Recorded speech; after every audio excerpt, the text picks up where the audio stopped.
accessible and all-in-one food trip spot here in Binondo, Manila, I got you. Let me take you to Street Kitchen at Chinatown Walk near Lucky Chinatown Mall. At dahil first time natin sa Manila, magtatagalog po tayo para magamit naman yung mga tinuro sa atin noon ng mga pangungusap at mga pandiwa. Huy! Ever since, gusto ko na talaga mag-food trip around Chinatown kasi ang dami kong nakikita sa TikTok ng mga masasarap na mga food finds that I think would greatly suit my taste since yung mga tipo ko talaga is yung mga Chinese. Oh my God! Chinese food, I mean. But unfortunately, hindi talaga namin alam yung mga pasikot-sikot around Binondo, so we chose this food spot and luckily, malapit lang talaga siya dito sa Lucky Chinatown Mall. Pagpasok mo, if you're coming from the inside, bubungad sa iyo ito yung napakagandang prosperity tree. And you can take some pictures there. Nagpicture din kami dun sa may arc. Hindi ko masyado alam kung anong tawag nila dun, pero yun yung mga nakikita ko sa social media, which is quite amusing. Alright, first stop is itong drink station nila. Ang dami nilang options. So I chose melon, and for my bestie Regine, she chose lemon. Both are expectedly very refreshing and it's not too sweet, saks lang talaga. Best for this super mainit day.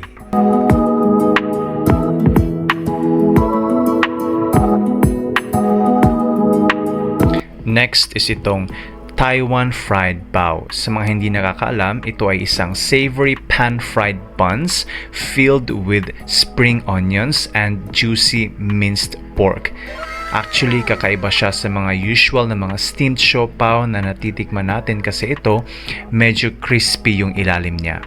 And best decision talaga namin when we went for the spicy one kasi mas na-enhance yung lasa niya. For me, this is 10/10. Juicy, aromatic, and the spiciness is exactly what I prefer. Perfect for a snack. What's nice also here is may mga small tables sila beside the food walk. Pwede kayo magtambay dito while eating. Second stop, we have the 10 yen pancake. This is a pancake filled with a variety of filling options shaped like a Japanese 10 yen coin. So, Japanese food siya, pero nandito siya sa Chinatown. Hayaan nyo na. Pinili ko yung favorite ko na flavor pag mga ganitong pancake, which is the blueberry cream cheese. Uy! Blueberry cream cheese. Okay, tama na yon.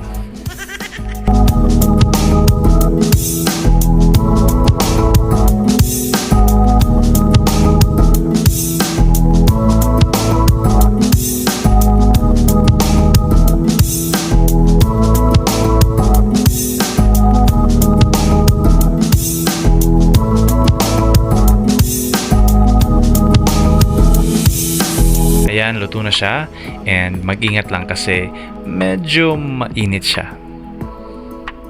Masarap siya as expected kasi fave ko talaga tong mga ganito, especially kung ang filling niya ay blueberry. Pwede din actually kayo maka-choose ng different types of options from chocolates to cheese at marami pang iba.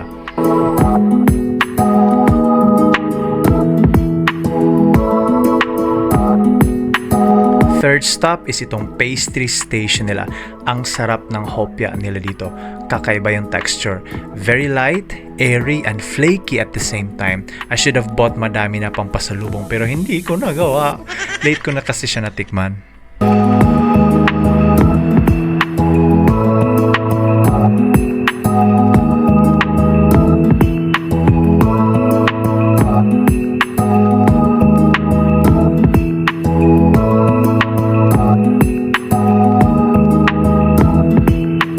And na-curious din kami sa lasa ng mga fried pastry dito na side. So we bought radish pancake.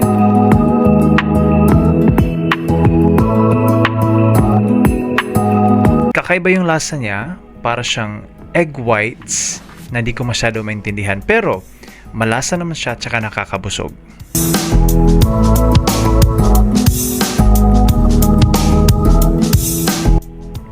Lastly is itong TikTok famous na tanghulo. For those who are unfamiliar, tanghulo is a fruit skewer or tawagin na nating fruit barbecue. Coated ito ng clear and hardened sugar syrup. Unfortunately, yung gawa ni Kuya sa akin ay hindi crispy. Instead, para siyang matigas na chewing gum. Kaya ang ending, binigay ko na lang sa mga bata habang pauwi kami. Di ko na siya pinapalitan kasi nakakahiya naman kasi nakagatan ko na.